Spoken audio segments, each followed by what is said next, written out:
OXIMETRY is a non-invasive technique used to measure the arterial blood oxygen saturation and detect the hypoxemia before any visible signs develop. The first step in this procedure is to check for the order for placement of pulse oximeter to ensure that the right patient is being monitored. And then proceed to gathering the materials, including pen and paper, to record the vital signs to ensure that this procedure will be organized and efficient.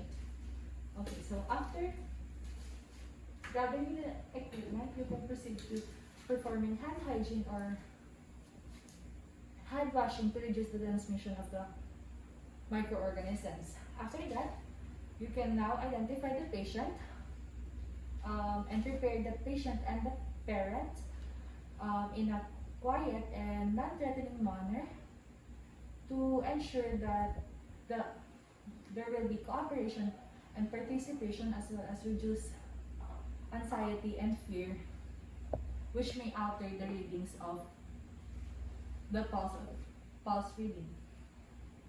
And then, hi po, hi. I'm Soriano. I'll be your nurse for today. May I know your name? Hi, my name is Soriano. How about your birthday? It's April 2010. 2010. Okay. So what I'll be doing is I will be obtaining the oxygen saturation and the pulse rate of the patient. Okay, so after that, you have to determine if the patient has undergone a test that involves the use of intravenous dye, as it may interfere or alter the results of the pulse oximeter. Okay. And then afterwards, you can proceed to selecting the sensor site. You have to make sure that the sensor site will be free of moisture and drainage. Also, you have to assess the capillary refill and the proximal pulse, since adequate perfusion is necessary for accurate readings. And since the patient is an adolescent, the ideal site will be the finger. Since we have selected the ideal site the site for pulse oximetry, we will be cleaning the site. Make sure that there is no nail polish or artificial nails, since it may alter the results. You can remove it, or you can select another site for another site. Okay, so you can use soap and water if necessary to clean the area.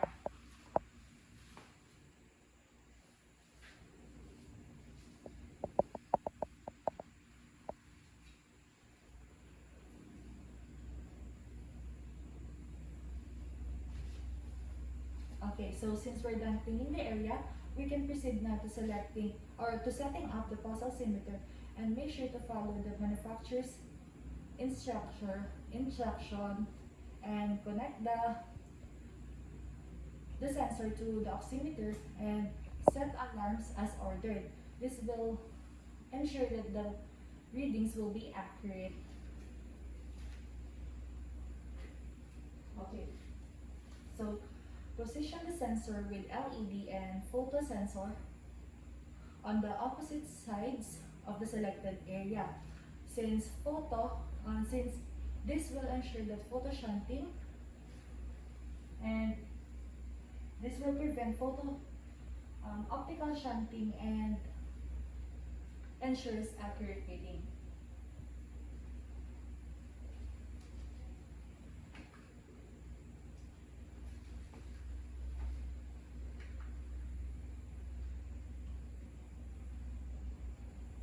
Okay, so this instrument will obtain the reading which will determine the oxygen saturation and the pulse rate of the patient.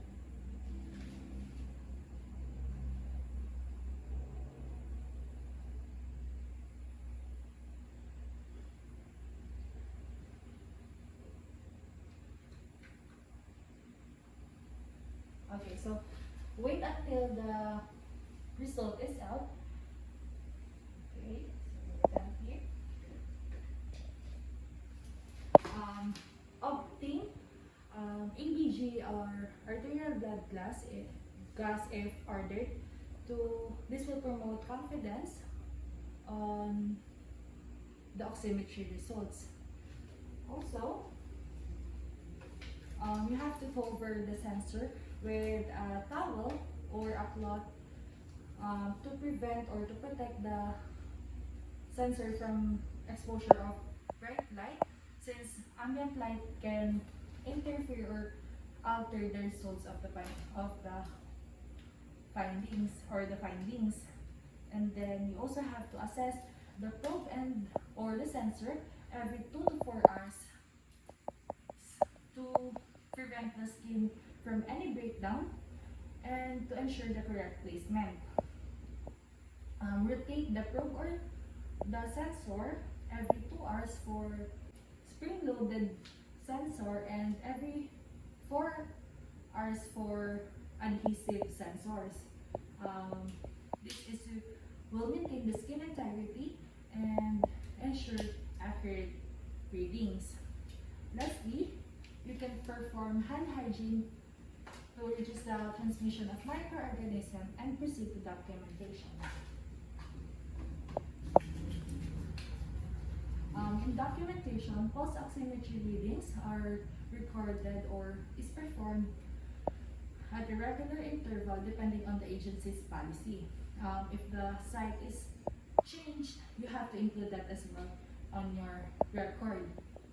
Also, you have to include the skin condition of the site, and setting of alarms are optional.